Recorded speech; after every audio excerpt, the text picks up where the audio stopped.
আমাদের সুখে দুঃখে, উৎসবে আয়োজনে সবেতেই মিশে আমাদের প্রাণের রবি ঠাকুর। তিনি বরাবরই ছিলেন স্রষ্টা, যার সৃষ্টির জাদুতে মন্ত্রমুগ্ধ ছিল বিশ্ববাসী। রবীন্দ্রনাথ ঠাকুরকে কবিগুরু ও বিশ্বকবি অভিধায় ভূষিত করা হয়। সেই অসীম ক্ষমতা সম্পন্ন মহান ব্যক্তির জন্মদিনের প্রাক মুহূর্তে দাঁড়িয়ে আমার নিবেদন। নমস্কার। সোনার তরী, কবিগুরু রবীন্দ্রনাথ ঠাকুর। গগনে গরজে মেঘ ঘন বরষা, কোলে একা বসে আছি নাহি ভরসা। রাশি রাশি ভাড়া ভাড়া, ধান কাটা হলো সারা। ভরা নদী খুঁড়ো ধারা, খড় বরষা।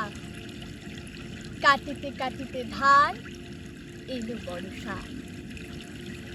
একখানি ছোট ক্ষেত আমি গেলা, চারিদিকে বাঁকা জল করিছে খেলা। পরপারে দেখি আঁকা দড়ি ছায়া মশি মাথা। গ্রামখানি মেঘে ঢাকা প্রভাত বেলা। এপারেতে ছোট ক্ষেত আমি গেলা।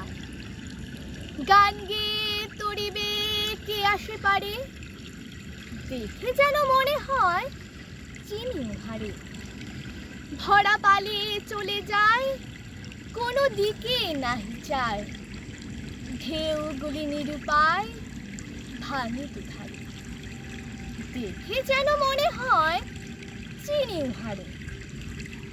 ওগো তুমি কোথা যাও, কোন বিদেশে?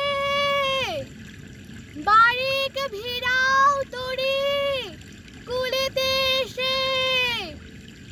যেও যেথা যেতে চাও, যারে খুশি তারে লাও। শুধু তুমি নিয়ে যাও ক্ষণিক হেসে আমার সোনার ধান কুলেতে এসে। যত চাও তত লও তরুণী পরে, আরো আছে আরো দিয়েছি করে।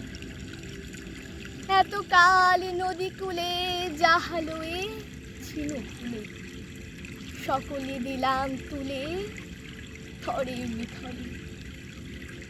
এখন আমারে লহ করুণা করে। ঠাই নাই ঠাই নাই ছোট শিতরি, আমারই সোনার ধানে গিয়েছি ঘুরি। শ্রাবণ গগন ঘিরে ঘন মেঘ ঘুরে ফিরে, শূন্য নদীর তীরে রহিল তীরে। যা ছিল নিয়ে গেল সোনার তরী।